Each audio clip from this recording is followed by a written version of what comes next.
তো খলিফা আল মামুন ওনার রাজ দরবারে এক বুজুর্গ ছিল, যুবক, খুব কাশ্মীর অধিকারী। তার সাথে খিজির আলাইহিস সালামের মাঝে মধ্যে দেখা সাক্ষাৎ হতো। তো খলিফা আল মামুন বলল, হে যুবক, তুমি তো কাশ্মীর অধিকারী, তো আমাকে একটু খিজির আলাইহিস সালামের সাথে কথা বলাই দেওয়া যাবে? বলে, বাদশাহ, পর্দার আড়াল থেকে বলা যাবে, তবে ওনার এজাজত লাগবে। বলতে, ঠিক আছে, এজাজত নাও, আমি ওনার সাথে কিছু কথা বলবো। তো এজাজত পেলে খিজির আলাইহিস সালাম এজাজত দিয়ে বললেন, কি বলবেন? বাদশাহ আল মামুন বলেন, বলে, হুজুর, আল্লাহ আপনাকে দুনিয়ার সৃষ্টির অনেক আশ্চর্য জিনিস দেখিয়েছে, লম্বা হায়াত আল্লাহ আপনাকে দিয়েছে। খিজির, আপনি কি বলবেন আল্লাহর কি আশ্চর্য ঘটনা আপনার দেখে খুব আশ্চর্য মনে হয়েছে? এরকম কিছু দৃশ্য কি আপনার চোখে পড়েছে? তো সেই দৃষ্টিকোণ থেকে আপনি আমাকে একটু নসিহত করেন। হযরত খিজির বললেন, বাদশা, আল্লাহ আপনাকে খেলাফতের আসনে অধিষ্ঠিত করেছে, আপনি খলিফা হয়েছেন, আল্লাহ আপনাকে বানিয়েছে। তবে শোনেন, আপনার এই খেলাফত কিন্তু স্থায়ী না, এটা ক্ষণস্থায়ী। আপনি আজ আছেন, কাল নাই। তবে বাদশা শোনেন, আমার আল্লাহর দেখা আশ্চর্য ঘটনা আপনাকে শোনাই।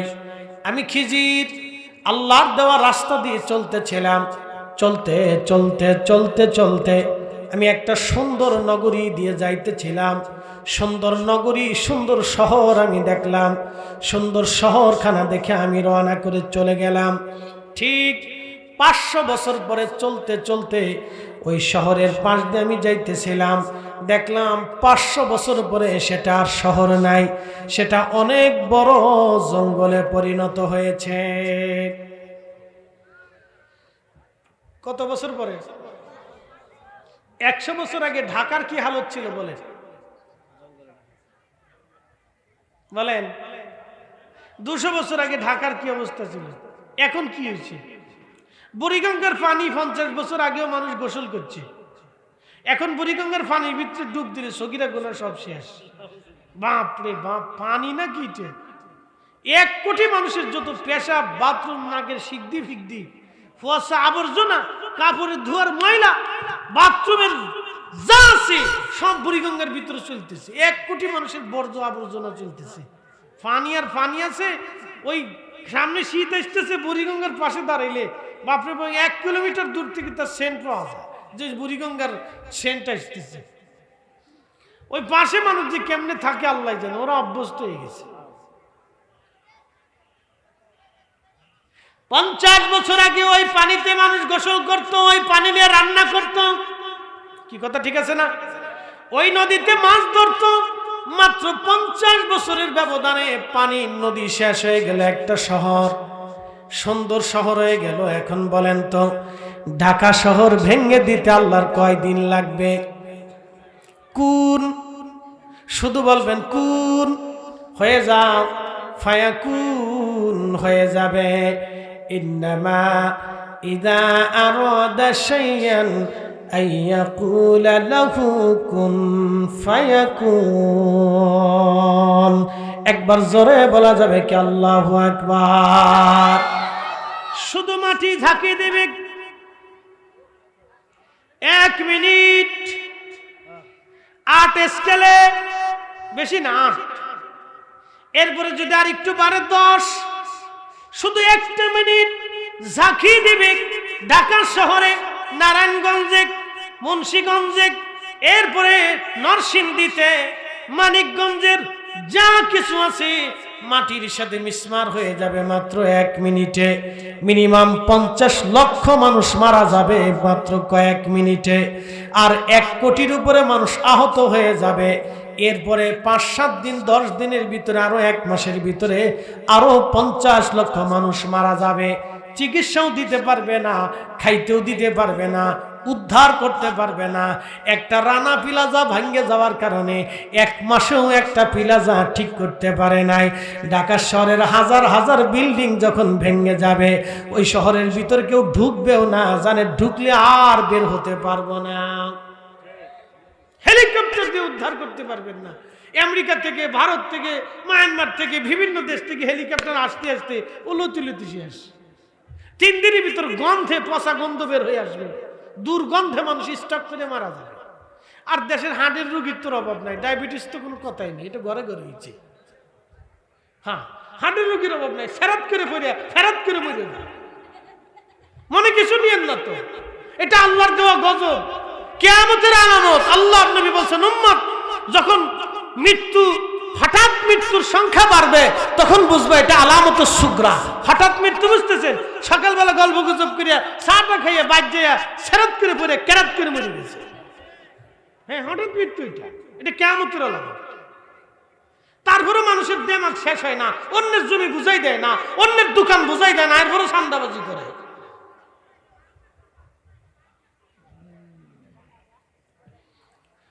মুসলমান ভালো করে শুনে যাবেন হাজিরিন।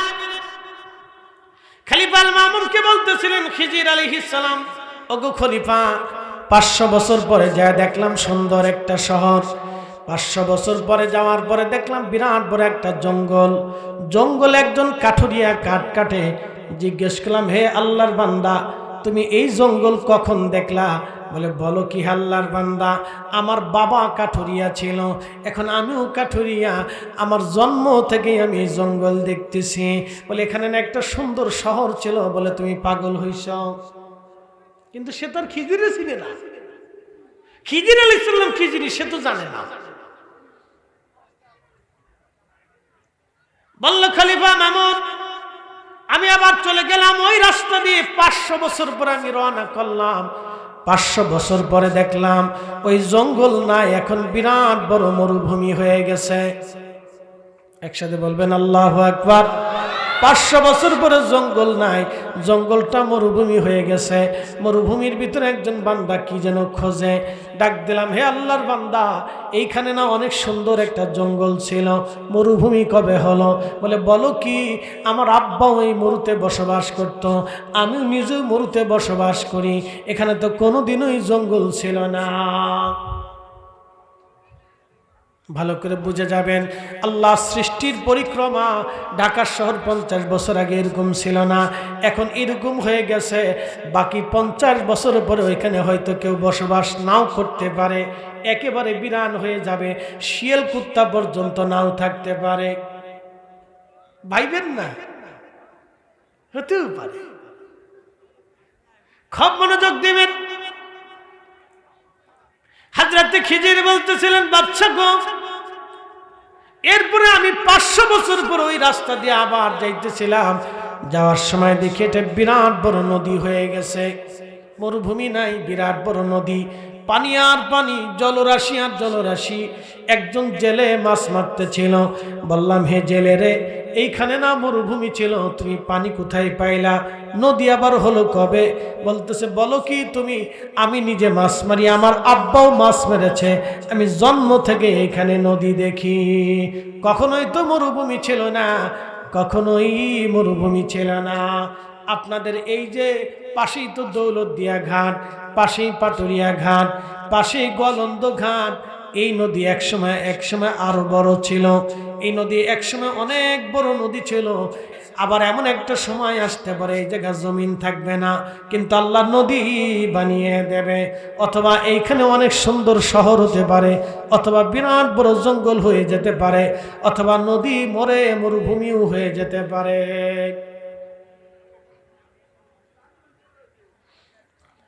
হাজিরিন, ভালো করে শুনে যাবেন।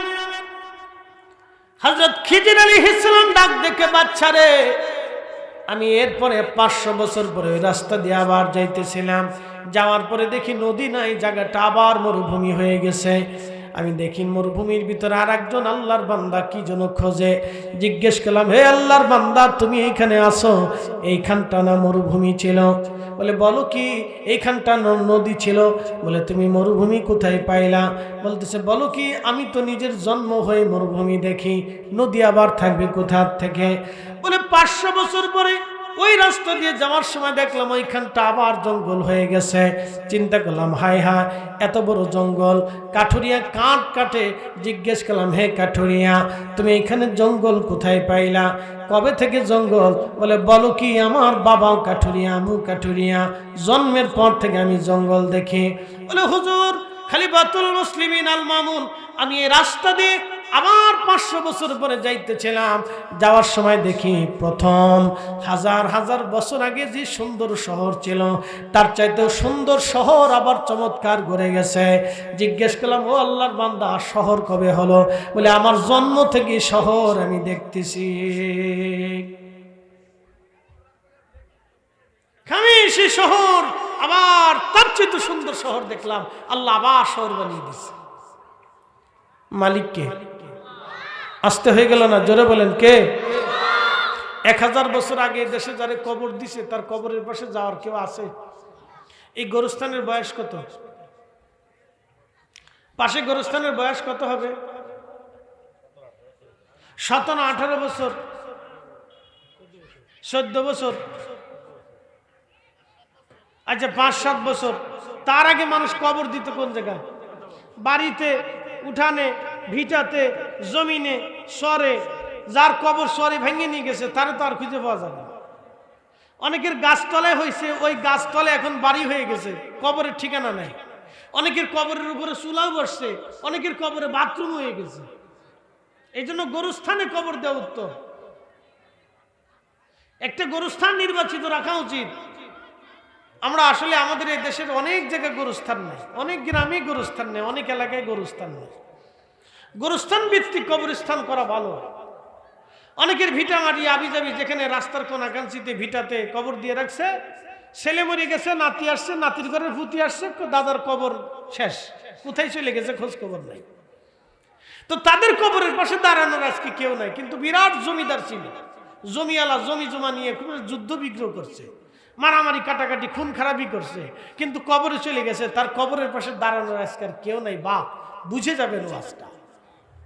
এগুলি নিয়ে ফাড়াফাড়ি করে, মারামারি করে, হামলা মামলা, গুন্ডামি ফাসাদি করে কোনো লাভ নেই।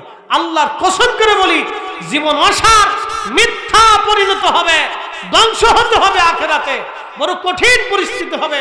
তার মতো বুকা পৃথিবীতে আর কেউ হতে পারে না, যে অন্যের সম্পদ মাইরে দিয়া সন্তানের জন্য ওই সম্পদ জমা করিয়া আখিরাতের কাঠগড়ায় আসামি হয়ে দাঁড়া। এর মতো বুকা পৃথিবীতে আর কেউ হতে পারেই না। কথা কন না, ঠিক কিনা? এর মতো বুকা পৃথিবীতে আর কেউ হতে পারেন। এলো দুনিয়ার সবচেয়ে বড় বুকা, বুকার ঘরের বুকা, একেবারে দারুণ বুকা। অনেক বুকা সে লোকটা, নিজেও জানেন আছে, সে নিজের সর্বনাশ নিজে ডেকে আনছে। তো ভাই আমার, সফল কাম হতে হবে। কিসের সফল কাম? কোন পথের সফল কাম? আল্লাহর পথের সফল কাম হতে হবে আমাদেরকে। আল্লাহর পথের সফল কাম আমাদেরকে হওয়ার দরকার। আমরা আল্লাহর পথের সফল কাম হবো। আল্লাহ তৌফিক দিক। সকলে বলেন আমিন। একটু দূরে সে বলেন আল্লাহুম্মা সাল্লি আলা। একটু সাদা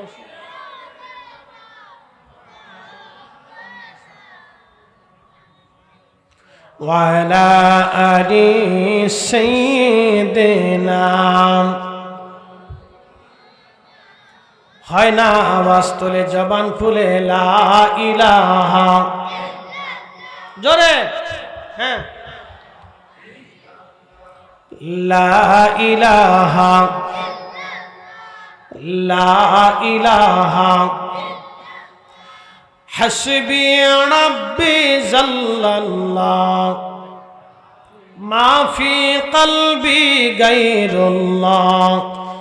নূর মুহাম্মদ সাল্লাল্লাহ বলি, নূর মুহাম্মদ সাল্লাল্লাহ পড়ি, লা ইলাহা ইল্লাল্লাহ, লা ইলাহা,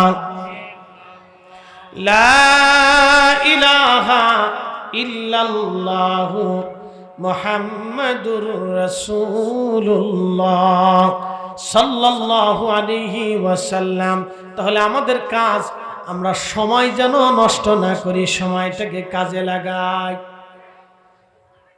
এই জন্য একজন বিখ্যাত মনীষী বলেছিলেন, অলস মস্তিষ্ক শয়তানের কর্মশালা।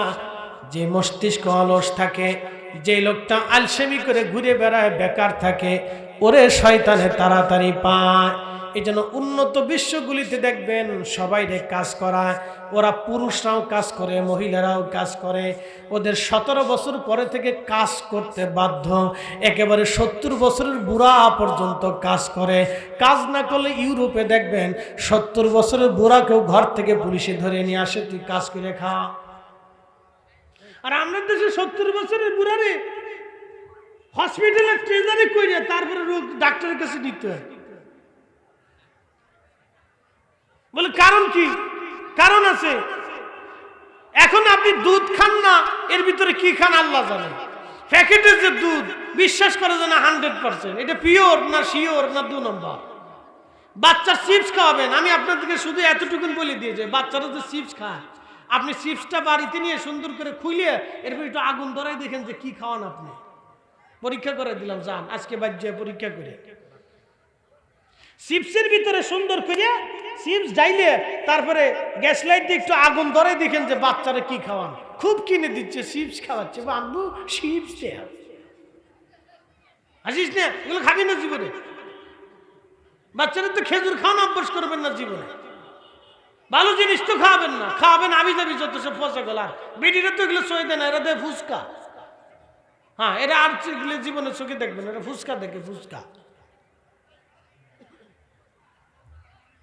প্রিয় উপস্থিতি, আমাদের দেশের খাবারে যে পরিমাণে কেমিক্যাল ব্যবহার করা হয়, যেইভাবে কেমিক্যাল দেওয়া হয়, এইভাবে যদি আগামীর দিন চলতে থাকে তাহলে বাংলাদেশের ঘরে ঘরে ঘরে ঘরে হার্টের রোগী, প্রেশারের রোগী, ডায়াবেটিস রোগী, এরপরে ক্যান্সারের রোগী, লিভার পচা রোগী, কিডনি পচা রোগী বের হবে, লাংসে ক্যান্সার হবে, বিভিন্ন জায়গায় জায়গায় ক্যান্সার হবে, রক্ত পচে যাবে, কিডনি পচে যাবে, ফেসপা পচে যাবে, এরপরে আপনার লিভার পচে যাবে, পাকস্থলী নষ্ট হয়ে যাবে, চোখে কম দেখবে, কানে কম শুনবে, তাড়াতাড়ি বৃদ্ধ হয়ে যাবে, চুল পেকে যাবে, হার্টের রোগী বেড়ে যাবে এবং দিন দিন রক্ত দূষিত হয়ে যাবে। এত কেমিক্যাল খেলে মানুষ বাঁচতে পারে না। তাই তো এদেশের মোড়ে মোড়ে কোনায় কোনায় এত ফার্মেসি, ওষুধওয়ালার ওষুধ বিচ্ছে সারতে পারে না। একজনের এক টুকরা ওষুধ লাগে, বাপরে বাপ, ওষুধ কারে খোয়া। আপনি যান তো সৌদি আরবে যায় দেখেন, আপনার কাছে জেনা তেনা কোনো ওষুধ বেচবে না তারা।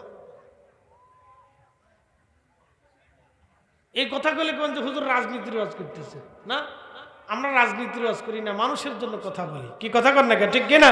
এটা কোনো রাজনীতির ওয়াজ না, এটা আমার নিরাপত্তার ওয়াজ।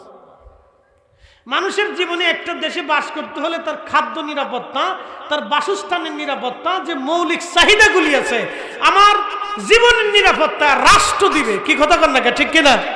কে দিবে? রাষ্ট্র আমার জীবনের নিরাপত্তা দিবে, আমার বাসস্থানের নিরাপত্তা দিবে, আমার খাদ্য নিরাপত্তা দিবে, আমার কর্মসংস্থানের নিরাপত্তা দিবে, আমার সন্তানের ভবিষ্যতের নিরাপত্তা দিতে হবে, রাষ্ট্র দিবে, আমরা দেব না তো। আমি সন্তানকে মাস্টার্স কমপ্লিট করে দিয়েছি, রাষ্ট্র চাকরি দিবে। আমার সন্তানকে ইঞ্জিনিয়ার বানিয়ে দিয়েছি, রাষ্ট্র চাকরি দিবে। আমার সন্তানকে আমি ডাক্তার বানিয়েছি, রাষ্ট্র চাকরি দিবে। আমার ছেলেরা আমি কামিল পাস করেছি, দাওরা কমপ্লিট করেছি, আলেম বানিয়েছি, রাষ্ট্র তাকে চাকরি দিবে। কি কথা কর না কে? হ্যাঁ, রাষ্ট্র দিবে, এটা রাষ্ট্রের কাজ, রাষ্ট্রের দায়িত্ব এটা।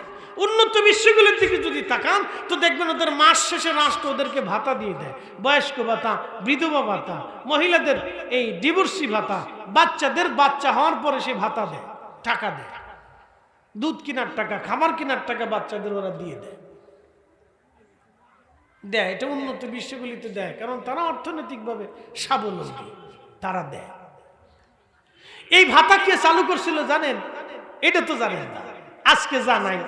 এই যে ভাতার সিস্টেম সর্বপ্রথম এই দুনিয়াতে কে চালু করলো জানেন? তিনি খলিফাতুল মুসলিমিন হযরত ওমর রাদিয়াল্লাহু আনহু। একসাথে বলবেন আল্লাহু আকবার। যেমনে কইতেছেন মনে হয় আপনারাও চালু করছেন। একসাথে জোরে বলেন আল্লাহু আকবার।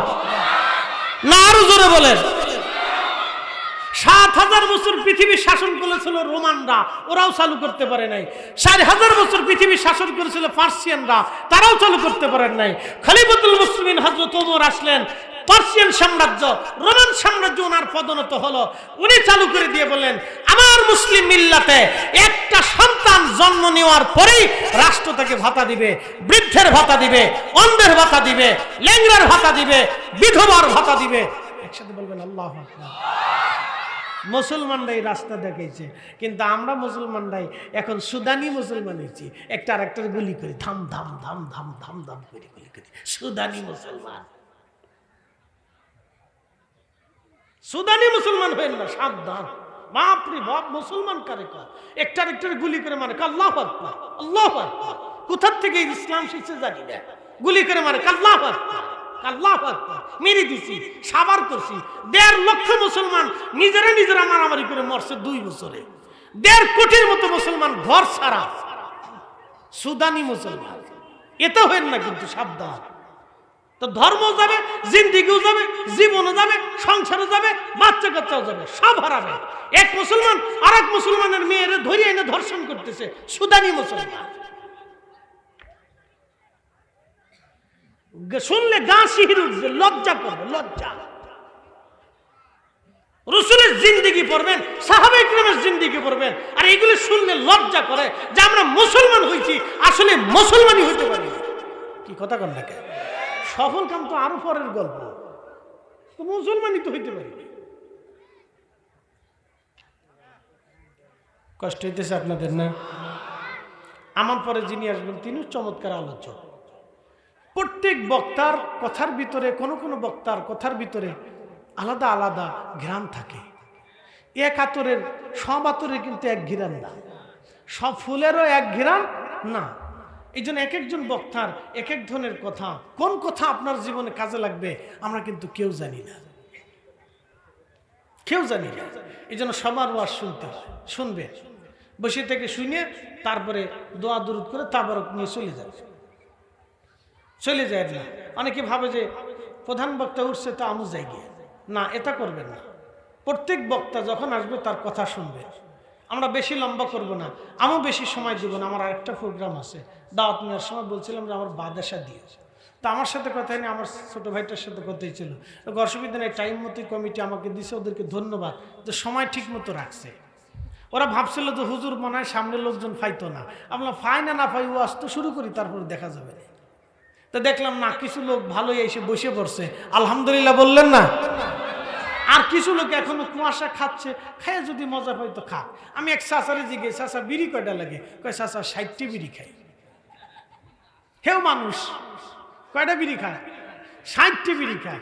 আমি সেই কক্সবাজারের মহেশখালী মাহফিল করতে গেছি, তো একটা আমার দাওয়াত দিছে, ওর নাম হলো কি নূর মোহাম্মদ না কি যেন, না নূর আলম কি জন্য যায় আর কি ভুলে গেছি। ছেলেটা খুব পান খায়। আমি বললাম, আরে নূর, পান কয়টা খাইছো তাইকে? হুজুর পান একটা মুখের ভিতরে দেখো, 80টা খাইছি, 80তে, মানে 80তে খাইছি। বললাম, বাপরে বাপ, কত পান খাইছিস? হুজুর আমার পান ছাড়া চলে না, ভাত না খেয়ে থাকতে পারি কিন্তু পান ছাড়া থাকতে পারি না। এক একজনের এক একটা অভ্যাস, তো কিছু কিছু সময় এই অভ্যাসের পরিবর্তন আনতে হয়। একসাথে জোরে বলেন আল্লাহু আকবার, না আরো জোরে বলেন দেখি। তারপরে আল্লাহ কি বলছেন? এরপরে আল্লাহ বলছেন সফল কাম তারা হবে, ওয়াল্লাযীনা হুম লিয-যাকাতি ফাঈলুন। রব্বুল আলামিন বলেন এরপরে যারা যাকাত দিবে তারা সফল কাম। যারা যাকাত দিবে কার জন্য দিবে? জোরে বলেন কার জন্য? আহা, আল্লাহর জন্য যাকাত দিবেন, সাদকা দিবেন। বলে কারণ কি?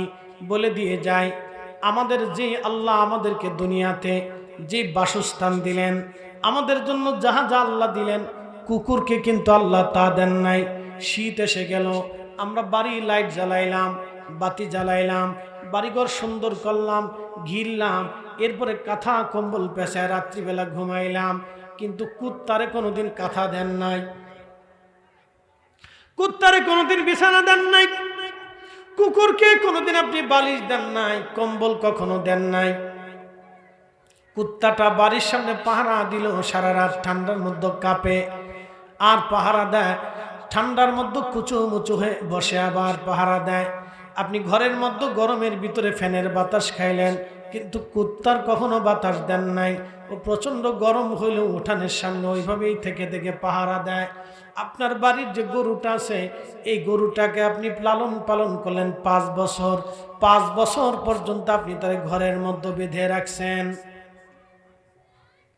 5টা বছর পর্যন্ত গরু আপনার বাড়ি পরাধীন। খাবার দিলে আপনি গরুটা খাইলো, খাবার না দিলে খেলো না। যখনই খাবার দেন তখনই গরু খায়, না খেলে মালিকের দিকে এসে তাকিয়ে থাকে, আমার মালিক আমার জন্য কখন খাবার পাঠাবে। এই গরুটা পরাধীন, কিন্তু আল্লাহ আপনাকে বানাইলেন স্বাধীন। ওই গরুর ঘরটাও আপনি বানাইলেন, যদি পরিষ্কার করেন তাহলে পরিষ্কার থাকবে, আর পরিষ্কার না হলে ও আর পরিষ্কার থাকবে না। ওরে আপনি গোসল করাই দিলে ও গোসল করবে, গোসল না করাই দিলে আর গোসলও করবে না। ওরে মাছিতেও কামড়াইলে আপনার কিছু যায় আসে না, ওরে সারা রাত মশায় কামড়াইলেও আপনার কিছু যায় আসে না। সারা রাত একটা গরুটাকে মশাই কামড়াইলো, আপনি মশারি টানায় ঘুমাইলেন। বাপ ভালো করে বুঝে যাবেন, আল্লাহ মানুষের বাসস্থান দিল, জমি দিল, আকাশ থেকে বৃষ্টি দিল, আল্লাহ বুঝার সক্ষমতা দিল, ভালো মন্দ দেখার বোঝার তৌফিক আল্লাহ দিল। এটাকে আকীদার ভাষায় বলা হয় খিয়ার, বলা হয় ইচ্ছা শক্তি। এই ইচ্ছা শক্তি মানুষকে আল্লাহ দিয়েছেন, কোনটা ভালো কোনটা মন্দ আল্লাহ পাক বিচার করার অনুভূতি আল্লাহ মানুষকে দিয়েছেন। ভালো মন্দ বোঝার অনুভূতি আল্লাহ মানুষকে দিয়েছেন। অনেক প্রাণীকে আল্লাহ দেন নাই। জঙ্গলের যত প্রাণী তারা জঙ্গলেই বাস করবে, তারা কখনো মানবের ভিতরে আসতে পারে না। একটা বাঘ ইচ্ছা হলেও তো জনবসতির ভিতরে আসতে পারে না, কারণ জনবসতিতে আসলেই সে মারা পড়বে। খুব ভালো করে শুনে যান, এই জন্য রব্বুল আলামিন আমাদের বাসস্থানের নিরাপত্তা দিলেন। আল্লাহ আমাদেরকে জমি জমা দিলেন, ফসল দিলেন, নানান রকমের খাবার দিলেন।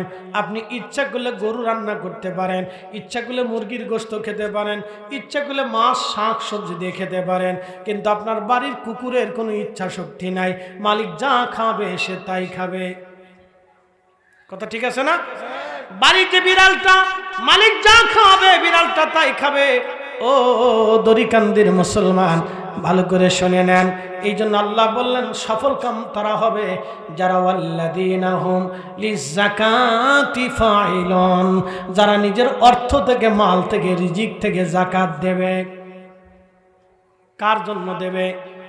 না না হয় না, কার জন্য? আল্লাহকে খুশি করার জন্য যাকাত দেবে। কিন্তু এখন যাকাত তো আল্লাহকে খুশি করার জন্য দেয় না। কোন যাকাত হয় রাজনৈতিক যাকাত, কোন যাকাত হয় সামাজিক যাকাত, কোন যাকাত হয় মানব দেখানো যাকাত। মানুষ যাকে তাকে দানবীর বলে, দানশীল বলে, সমাজসেবক বলে, সেই জন্য তারা যাকাত দেয়। আল্লাহ কিয়ামতের ময়দানে এমন দানশীলকে ডাক দিয়ে বলবে, হে দানশীল, এবার তুমি দাঁড়াও, তুমি দাঁড়াও, তুমি কিসের জন্য দান করতা?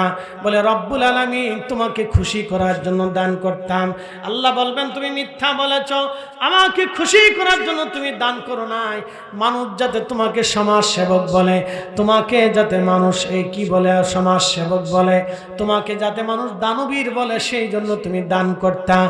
দুনিয়াতে মানুষ তোমাকে সমাজ সেবক বলেছে, দানবীর বলেছে, তাতে তুমি খুশি হয়েছ।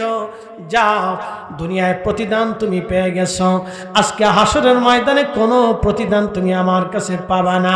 তখন আমার রব, আমার আল্লাহ তাকে জাহান্নামে হাত পা বেঁধে উপর করে টেনে টেনে টেনে টেনে আমার রব, আমার আল্লাহ তাকে জাহান্নামে পাঠাবে। সে দান করবে কিন্তু কোনো বেনিফিট সে পাবে না। শেষ।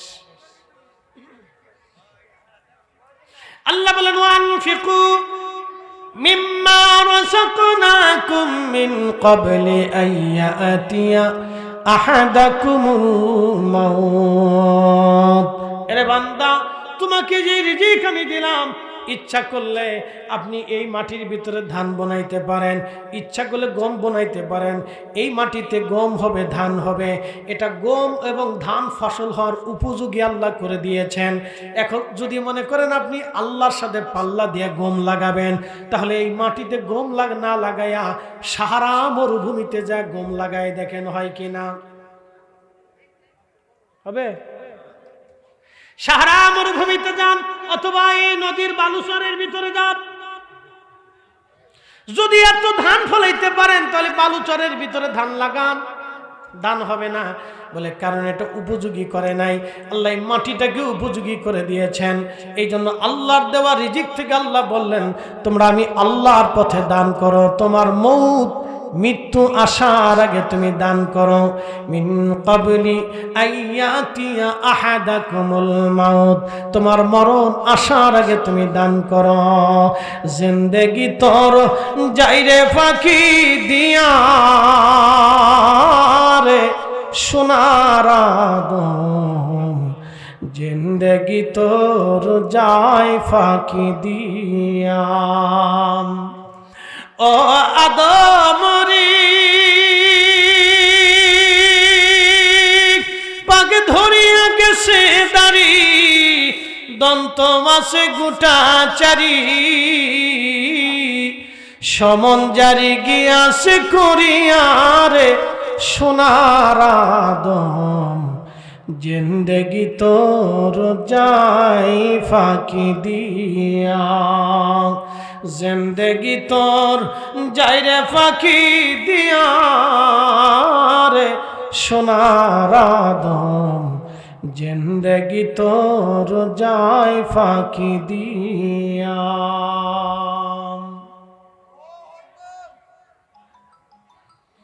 প্রিয় উপস্থিতি, সময়ের স্বল্পতা।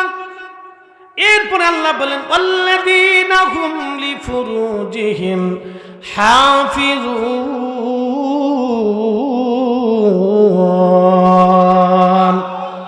এরপরে আমার রব বললেন যারা চরিত্রের হেফাজত করে। কিসের হেফাজত? জোরে বলেন। আল্লাহ নবী বলেন উম্মত তিনটে জিনিসের গ্যারান্টি দাও, আমি বেহেশতের গ্যারান্টি দেব। একসাথে কোন আল্লাহু আকবার। কয়টা জিনিস? তিনটা জিনিসের গ্যারান্টি দাও, জান্নাতের গ্যারান্টি দিবে। এই যুবকরা ভালো করে শুনে যান, এ বোনেরা ভালো করে শুনে যান। তিনটে জিনিসের গ্যারান্টি যদি দাও জান্নাতের গ্যারান্টি দিয়ে দেব। এক নম্বরে জবান। এক নম্বর কি? জবান। জবান দিয়ে মানুষ কথা বলে, জবান দিয়ে গীবত করে, জবান দিয়ে শিকায়ত করে, জবান দিয়ে মিথ্যা কথা বলে, জবান দিয়েও অস্বীকার করে। কি কথা কন না কেন? ঠিক কিনা? জবান দিয়ে ফাহিশা কথা বলে, জবান দিয়ে গালিগালাজ করে, এই জবান দিয়ে মানুষ অন্যায়ের দিকে ডাকে, এই জবান দিয়ে মানুষ আবার অন্যায় করে। আল্লাহর নবী বললেন জবানের হেফাজতের গ্যারান্টি যদি তুমি আমাকে দাও আমার উম্মত, আমি নবী তোমাকে জান্নাতের গ্যারান্টি দিব। দুই নম্বর চোখ। কি? চোখ। চোখ দিয়ে মানুষ দেখে, দেখা দেখে মানুষ অপরাধ করে, ভালো মন্দ দেখে, তারপরও মানুষ ভালোটা বাদ দিয়ে মন্দটা গ্রহণ করে। চোখের নিরাপত্তা যদি তোমরা দিতে পারো হে বান্দা আমার উম্মত, তাহলে তোমাকে জান্নাতের গ্যারান্টি দিয়ে দেব। তিন নাম্বার, তোমার গুপ্তাঙ্গ যেটা আল্লাহ রাব্বুল আলামিন বিশেষ অঙ্গের কথা বলেছেন, এই জিনিসটা তুমি যদি হেফাজত দিতে পারো, গ্যারান্টি দিতে পারো আমার উম্মত, তাহলে শোনো, তুমি যদি কোনোদিন জানা না করো তাহলে শুনে নাও, আমি আল্লাহ রাব্বুল আলামিন, আমি তার রাসূল তোমাকে জান্নাতের গ্যারান্টি দেব। একসাথে যারা বলেন আল্লাহু আকবার। কিয়ামতের ময়দান কায়েম হয়ে যাবে। হাসর বড় কঠিন, বড় কঠিন। আল্লাহর আরশে আল্লাহর ছায়া ছাড়া কোনো ছায়া হবে না। সূর্যটা মাথা বরাবর। বর্তমান যে সূর্যটা দেখেন 200 কোটি ডিগ্রি সেলসিয়াস, মাত্র 12 থেকে 13,000 ডিগ্রি সেলসিয়াস তাপমাত্রায় একটা লোহা স্টিল গলে পানির মতো হয়ে যায়। এটা তার হাতুড়ি দিয়ে ফিটিয়ে বানায়, এভাবে করছে না, এটারে আগে গলাইছে আগুনের ভিতরে দিয়ে। তা কত ডিগ্রি? 12 থেকে 13,000 ডিগ্রি সেলসিয়াস তাপমাত্রার ভিতর দিয়ে এটারে গলাইয়া তারপরে সুন্দর সুন্দর করে এইভাবে বানিয়েছে। সূর্যের তাপমাত্রা 200 কোটি ডিগ্রি সেলসিয়াস। সূর্যটা যদি নিচে তুলে দেন পৃথিবী পুড়ে শেষ, এটি যদি উপরে নিয়ে যায় তো বরফ পুড়ে পৃথিবী শেষ। এই সূর্যটা কিয়ামতের ময়দানে আরো 70 গুণ তাজাল্লি হবে। একসাথে বলবেন আল্লাহু আকবার।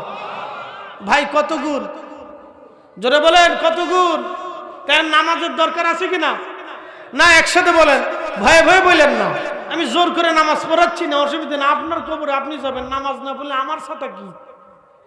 কি কথা ঠিক আছে না? নামাজ না পড়লে মাহফিল কমিটি কি? যার যার কবরে সেই ঘুমাবেন। আপনার কবরে আমি প্রশ্নের জবাব দিতে যাব না, আমার কবরে এসে আপনিও প্রশ্নের জবাব দিবেন না। যার যার প্রশ্নের জবাব তাকে দিতে হবে। কিয়ামতের ময়দানে আপনার হিসাব আমি দেব না, আমার হিসাব আপনি দিবেন না। আপনার নামাজ পড়লেও আপনার, না পড়লেও আপনার, হালাল মানলেও আপনার, না মানলেও আপনার, সৎ পথে চললেও আপনার, না চললেও আপনার। জবাব তো আর আমি দেব না, এটা আমি ওয়াদা করাবো। কারণ আপনার ইচ্ছা, পড়বেন কি পড়বেন না, না পড়বেন কি না পড়বেন না, সেটা আপনার ইচ্ছার উপর ছেড়ে দিলাম। কিন্তু পড়লে অনুরোধ করবো ভালো, অনেক ভালো। না পড়লে জাহান্নাম ছাড়া রাস্তা নাই। সূর্য মাথা বরাবর 200 কোটি ডিগ্রি সেলসিয়াস, কিয়ামতের ময়দানে আরো 70 গুণ। সেদিন মানুষের শরীর ঝলসে যাবে না, পুড়ে যাবে না। যদি কোনোদিন হজে যায় থাকেন আর আরাফা থেকে হাইটে হাইটে মুজদালিফাতে আসেন, তাহলে সেই দিন বুঝবেন হজ কি জিনিস। মুজদালিফা থেকে হেঁটে হেঁটে যখন জমারাতে আসবেন, জমারাত থেকে হেঁটে যেই দিন কাবা শরীফ আসবেন, তো বুঝবেন হজ কি জিনিস। গাড়ি এখন তো হাজিরা গাড়িতে ছেড়ে হজ করে, এই জন্য হজের মজা পায় না। হজ হাইটে করেন তো দেখবেন যে মজা কি। যখন জমারাত থেকে পাথর মেরে, শয়তানরে পাথর মেরে প্রথম দিনে হেরেমে আসবেন, সেই দিন বুঝবেন। গাড়ি গুড়ি পাবেন না, হাঁটতে হাঁটতে হাঁটতে হাঁটতে হেরেমে আসবে। শরীরের যত পানি আছে শেষ, যত খাবেন তাও শেষ। আমি হেরেমে আইসি একসাথে একবার আরাফাত থেকে হাঁটা শুরু করছি। আগের দিন সন্ধ্যা থেকে হাঁটতে হাঁটতে শুরু করে পরের দিন হেরেম পর্যন্ত, জোহর পর্যন্ত এসে পৌঁছেছি। মাশাআল্লাহ, হজ আমার জীবন হয়েছে। প্রিয় উপস্থিতি, খুব মনোযোগ দেবেন। আরবের আবহাওয়াটা শুষ্ক, প্রচন্ড লু হাওয়াতে ভিতর থেকে পুড়ে আসে। একেবারে বাহির থেকে সূর্যের উত্তাপে শরীর পুড়ে যেতে চায়। হাসরের ময়দানে সূর্যটা হবে ভয়াবহ, একেবারে ভিতর থেকে পুড়ে আসতে যাবে, শুকিয়ে যাবে। মানুষের জিহ্বা কুকুরের জিহ্বার মতো ঝুলে যাবে। আহা, বড় কঠিন হবে সেই দিন। কুকুরের জিহ্বার মতো মানুষের জিহ্বা ঝুলে যাবে। পানির তৃষ্ণায় মানুষ পাগল পাড়া হবে। হাউজে কাউসারের পানি ছাড়া আর কোনো পানি থাকবে না। আল্লাহর আরশে আল্লাহর ছায়া ছাড়া কোনো ছায়া থাকবে না, আশ্রয় থাকবে না।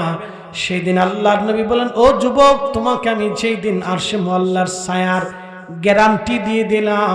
যদি কোনো সুন্দরী নারী তোমাকে খারাপ কাজের জন্য আহ্বান করে, ও যুবতী, কোনো সুন্দর পুরুষ যদি তোমাকে খারাপ কাজের জন্য আহ্বান করে, আর সেই যুবক এবং যুবতী ক্ষুধার ভয়ে এই নেককারজনক অপবিত্র জেনার কাছ থেকে নিজেকে যদি ফিরায় রাখে, আল্লাহর নবী বললেন, তাহলে কিয়ামতের ময়দানে ওই যুবক এবং যুবতীকে আমার রব, আমার আল্লাহ আরশে আল্লাহর ছায়ার নিচে জায়গা বরাদ্দ করে দেবে। একবার জোরে বলা যাবে কি মারহাবা।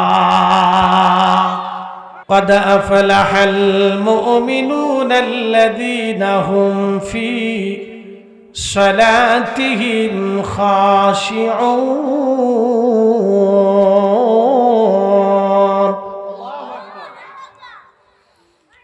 আল্লাহ বললেন, সফল কাম সে মুমিন, সে মুমিন জীবনে সফল হবে সর্বপ্রথম যিনি আল্লাযীনা হুম ফি সালাতিহিম খাশিউন, নামাজের মধ্যে খুশু খুজু অবলম্বন করবে, একাগ্র চিত্তে শুধু আল্লাহর জন্য নামাজ পড়বে। জোরে বলেন, কার জন্যে? আল্লাহর জন্য নামাজ পড়বে। আমাদের সমাজে অনেকগুলি নামাজ আছে। একটা নামাজ হলো সামাজিক নামাজ, আর একটা নামাজ হলো বতরিয়া নামাজ, আর একটা নামাজ হলো বিয়ে নামাজ, আর একটা নামাজ হলো রাজনৈতিক নামাজ। বুঝাইতেছি আপনাদেরকে। সামনে নির্বাচন আসতেছে, রাজনীতিবিদরা নামাজে দাঁড়াবে। বিরাট বড় নামাজি, যার জীবনে টুপি মাথায় ওঠে না, হেতেও টুপি মাথায় দিবে। যারা পেশাব করে পানি লয় না, হে মসজিদের প্রথম কাতারে আসবে। এটার নাম দিয়েছি রাজনৈতিক নামাজ। কি কথা কন না, ঠিক কিনা? এই নামাজের কোনো সফলতা নাই। সে ভোট চাইতে আসছে, আজান পড়ছে, চিন্তা করলো ভোট যেহেতু চাইতে আসছে, এখন নামাজ যদি না পড়ি তো মুসল্লি কবে যে বেচারা ভোটে দাঁড়াইছে, নামাজ না পড়ে চলে গেলে এর ভোট দেওয়া যাবে। তো সে নামাজ পড়বে মূলত ভোটের চিন্তায়, সে কিন্তু আল্লাহর চিন্তায় নামাজ পড়ে না। কথা ঠিক আছে নি? এই নামাজ হচ্ছে রাজনৈতিক নামাজ, এই জন্য এই নামাজের 4 পয়সাও মূল্য। আল্লাহ ওয়াজ করলেন, ফাওয়াইলুল লিল মুসাল্লিন আল্লাযীনা হুম আন সালাতিহিম সাহুন।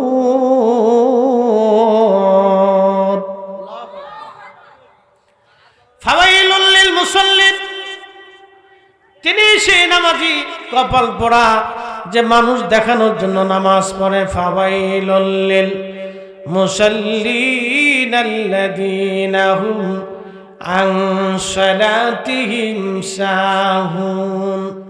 দুর্ভোগ ওই নামাজির জন্য, কপাল পোড়া সে নামাজি যে মানুষ দেখানোর জন্য নামাজ পড়ে, লোক দেখানোর জন্য নামাজ পড়ে।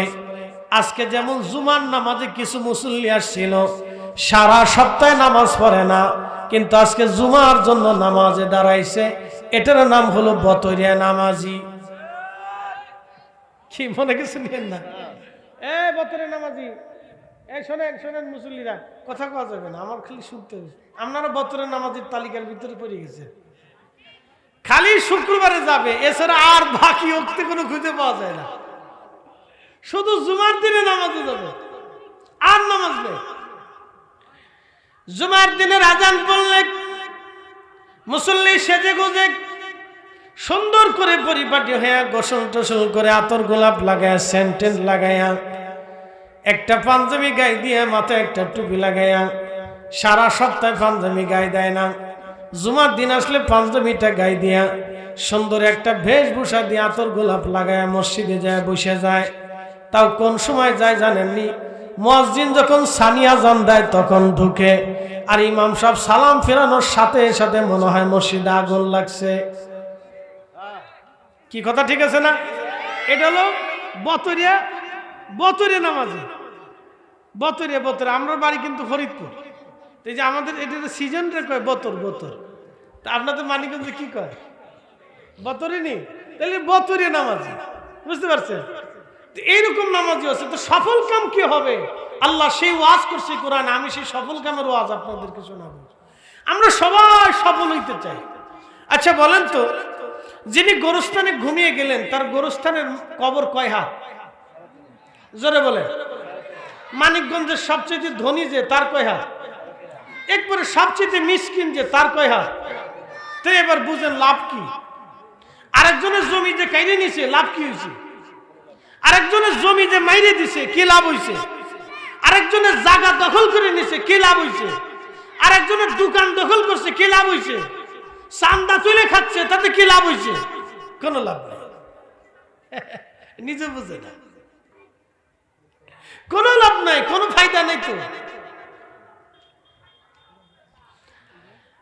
মানিকগঞ্জবাসী, পাটুরিয়ার মুসলমান, খুব মনোযোগের সাথে শুনবেন। এলাকার নাম কি? দড়িকান্দি। আচ্ছা, দড়িকান্দি নাম হলো কে? খালি কি দড়ি ছিল? দড়িকান্দির মুসলমান এক এক জায়গার নাম এক এক রকম। আমি লালমনিরহাটে গেছি, জায়গার নাম হাতিবান্ধা। আমি বললাম বাপরে বাপ, কত হাতি জায়গা বান্ধে। যেই বাজারে মাহফিল করতে গেছে, এই বাজারের নাম হচ্ছে গুতামারি।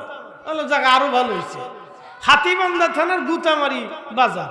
আমি তাহলে এই বাজারে গুতাগুতি হইতো নাকি? বলে খালি এত গুতামারি, খালি গুতা মারতেন নাকি আপনাদের? না, মুরব্বীরা নাম রাখছে। কারা রাখছে? তারা কবরে চলে গেছে। দুনিয়াতে পাইছে থাকলে অস্কার পুরস্কার দেওয়ার দরকার ছিল, নাম আর পাইছে না, গুতামারি লাগাই দিচ্ছে। তো হাতিবান্ধার গুতামারি এলাকা। তো আপনাদের এলাকা আছে দড়িকান্দি। তো দড়িকান্দি মাহফিল আসছি, মাশাআল্লাহ ভালো। তো দড়িকান্দি যেহেতু আসছি, তো দড়িকান্দির মুসলমান ভালো করে শোনেন। আবারও বলতেছি, রাস্তাঘাটে ওই কুয়াশার হাওয়া খাইয়া কোনো লাভ নাই, ভিতরে আসেন। খামাজ যত সময় দাঁড়াবেন তত সময় শরীর অসুস্থ হবে। ভিতরে এসে বসেন, দুইটা কথা শোনেন, কাজে লাগবে। এগুলি জরুরি কথা, আমাদের জীবনের প্রয়োজনীয় কথা। মুসলমান খালি ঘুরে, আমাদের দেশের অনেক মুসলমান ছাতা অনেক কিছু বুঝেই না, মুসলমান যে কি, যে আল্লাহ কোরআনে বলতেছে, আপনাদেরকে শোনাচ্ছি, আজকে শুনে যান। কারা সফল কাম হবে এটা জানার দরকার, কে তার জীবনে কৃতকার্য হবে এটা বুঝার দরকার। সর্বপ্রথম আল্লাহ বলছেন নামাজের কথা। সেই নামাজি, যে নামাজি খুশু খুজুর সাথে একাগ্র চিত্তে শুধু আল্লাহর জন্যই নামাজ পড়ে। একসাথে বলবেন আল্লাহু আকবার। কার জন্য? আল্লাহর জন্য। মনে রাখবেন, যে আল্লাহর জন্য নামাজ পড়ে সে সুদ খাইতে পারে না। আমাদের দেশে আবার অনেক মুসল্লি আছে নামাজও পড়ে, সুদও খায়, ঘুষ খাইয়ে তারপরে নামাজে যায়। কি মনে হয় না? আছে না নাই? ঘুষ খাইয়ে কোন জায়গা যায়? তো শয়তানে চিন্তা করে যে আমি শয়তান না ও শয়তান। শয়তানে চিন্তা করে যে আমি শয়তান না ও শয়তান। বুঝে নিন, ভালো করে বুঝে যাবেন। তাহলে যে নামাজ পড়লো সুদ খাইলো সে সফল কাম হতে পারে নাই। যে নামাজ পড়লো কিন্তু ঘুষ খাইলো সফল হতে পারে নাই। যে নামাজ পড়লো কিন্তু এখনো 12 বছরে এতিম ভাতিজার জমি বুঝাই দেয় নাই, ভাতিজির জমি এখনো বুঝাই দেয় নাই, জোর করে খাচ্ছে, ভোগ দখল করে নিচ্ছে, এখনো পর্যন্ত প্রতিবেশীর জমি বুঝাই দেয় নাই। শয়তানি চিন্তা করে, বাপ তুই নামাজে যাস, তোর লজ্জা করে না? তুই অন্যের জমি এখনো বুঝাই না দিয়ে নামাজে সেজদা দিছিস, এই শয়তানি কি না করলে তোর চলতো না? যে অন্যের জমি বুঝাই না দিয়ে নামাজ পড়ে এটা একটা শয়তানি। বলে কারণ কি? এ ভণ্ড নামাজি। কি আসতে কনকে জোরে বলে, এটা ভণ্ড নামাজি, এটা অরিজিনাল নামাজি না। এই নামাজির পরিচয় আল্লাহ দিচ্ছে। আমি জানি সরাসরি উচিত কথা অনেকের গায়ে বাঁধতে পারে, শরীরে লাগতে পারে, কষ্ট মষ্ট হইতে পারে। তো হইলে কিছু করার নাই বাপ, সমাজে কিছু হক কথা বলতে হয়। আল হাক্কু মুররুন, হক কিন্তু সবসময় তিতা। কথা ঠিক আছে না? এটা করল্লার মতো তিতা। কিসের মতো? করল্লার মতো। শস্য যত খাবেন তত তিতে লাগে, বুঝছেন নি? করল্লার মতো তিতে, কিন্তু কাজ দেয় খুব ভালো। ডায়াবেটিসের রোগী যারা প্রত্যেকদিন খালি বিরাট উপকার হয়। শোনা যাবেন দরিকান্দিবাসী, রব্বুল আলামিন আমাদেরকে শিক্ষা দিলেন, হে বান্দারা তোমরা শুনে যাও, সফল কাম সে হবে যে নামাজের মধ্যে খুশু খুজু অবলম্বন করে একাগ্র চিত্তে শুধু আল্লাহর জন্য নামাজে দাঁড়িয়ে যায়। বন্ধু খুব মনোযোগ দিয়ে শুনবেন। আল্লাহ আওয়াজ করলেন, কুল ইন্না সলাতি। হুজুর উম্মতকে বলে দেন, সালাত হবে শুধু আমি আল্লাহর জন্য। কিয়ামতের ময়দান কায়েম হবে, আল্লাহ নামাজি মুসল্লিকে ডাক দিয়ে বলবে, হে মুসল্লি তুমি আসো, দুনিয়াতে নামাজ পড়তা, কিসের জন্য নামাজ পড়তা বলো? বলে রব্বুল আলামিন তোমাকে খুশি করার জন্য নামাজে দাঁড়াইতাম। আল্লাহ ডাক দিবেন, না না না, তুমি আমাকে খুশি করার জন্য নামাজে যাও নাই, তুমি দুনিয়ার মানুষকে খুশি করার জন্য নামাজে দাঁড়াইছিলাম। ও বান্দা, দুনিয়াতে মানুষ তোমাকে মুসল্লি বলেছে, নামাজি বলেছে, দুনিয়াতে মানুষ তোমাকে মুসল্লি বলেছে, নামাজি বলেছে, অতএব আমি রবের দরবারে তোমার আর কোনো পাওনা নাই। দুনিয়ার মানুষ তোমাকে মুসল্লি বলতো, নামাজি বলতো, অতএব তুমি আজকে আমার কাছ থেকে কোনো প্রতিদান পাবা না, কারণ দুনিয়ার থেকে তুমি প্রতিদান পেয়ে গেছো। দেখবেন কিছু মানুষ আছে সালিশ দরবারে যায়, হুজুর জোহরের আজান পড়লো, ইমাম সাহেব বললো হুজুর আসেন, মুসল্লিরা আসেন, আজকে আমরা জোহরের নামাজ পড়ি, পরে সালিশ দরবার করব। সবাই নামাজে যাচ্ছে। এমনও কিছু ব্যক্তি আছে যারা সালিশ দরবারে আছে, পেশা বাসাব করে পানি টানি লয় না। এমনও কিছু মানুষ আছে সমাজে যারা সালিশ করে ঠিক মতো পেশাব করে পানি লয় না, এখনো পর্যন্ত আমানত তাদের কাছে ঠিক হয় নাই। এই আমানত ব্যায়াম খেয়ানতকারীরা যদি বিশ্ব সমাজে সালিশ দরবার করে, আল্লাহর কসম করে বলি ওই সমাজ কোনোদিন সুন্দর হবে না। সমাজ সুন্দর করতে হলে সমাজের ন্যায়বান ব্যক্তিরা সালিশ দরবারের অগ্রাধিকার দিতে হবে। কথা কন না কেন, ঠিক কিনা? অনেক মানুষ আছে নামাজ পড়ে না, ইমাম সাহেব ডাক দেওয়ার পরে চিন্তা করলো নামাজে যাই, যদি না যায় তো সমাজ কি মনে করবে। তারা সমাজের জন্য নামাজ পড়ে, আল্লাহর জন্য তারা নামাজ পড়ে না। তারা সমাজের ভয়ে নামাজে যায়, আল্লাহর ভয়ে তারা নামাজে যায় না। এটা হলো সামাজিক নামাজ। আর একটা নামাজ আছে বিয়াই নামাজ, বলে হুজুর আবার বিয়াই নামাজ কি? বলে দিয়ে যায়। নতুন বিয়াই বাড়ি গেছে বেড়াইতে, বিয়াই সাহেব ডাকতে বললো, বিয়াই সাহেব আসেন নামাজে যাই, মসজিদটা আমাদের অনেক সুন্দর। চিন্তা করলো বিয়াই ডাকতেছে, যদি নামাজে না যায় আত্মীয় স্বজনরা কি বলবে। এটা বেটা কিন্তু আল্লাহর ভয়ে নামাজে যায় নাই, সে বিয়ার ভয়ে, সমাজের চিন্তায়, আত্মীয়র ভয়ে নামাজে গেছে। এই জন্য এই নামাজও তাকে জাহান্নামে নিয়ে চলে যাবে। আল্লাহ ডাক দিবেন, হে বান্দা, তুমি আমার জন্য নামাজে যাও নাই, তুমি তোমার নিজের জন্য সমাজের ভয়ে, মানুষের ভয়ে নামাজে গিয়েছিলা। বান্দা, আমি আজ আল্লাহর দরবারে কোনো প্রতিদান তুমি পাবে না। যেহেতু সমাজে, দুনিয়াতে তুমি প্রতিদান পেয়ে গেছো, যাও, তোমাকে জাহান্নামে দিয়ে দিলাম। তারা হাত বাঁধা হবে, পা বাঁধা হবে, হাত পা বাঁধিয়া থেকে উপর করে টেনে টেনে ফেরেশতারা তাকে জাহান্নামে নিয়ে চলে যাবে, কিন্তু তাকে জান্নাতে দিবে না। দুনিয়াতে নামাজ পড়লেও জান্নাতে যাওয়া যাবে না। দুনিয়াতে নামাজ পড়লেন কিন্তু জান্নাত হবে না, উদ্দেশ্য খারাপ। উদ্দেশ্য যত সময় আল্লাহর ভয় না হবে, তত সময় আল্লাহর ঘরে যে নামাজ পড়লেও কাজ হবে না। আল্লাহর ভয়ে নামাজ পড়লেও কোনো কাজ হবে না।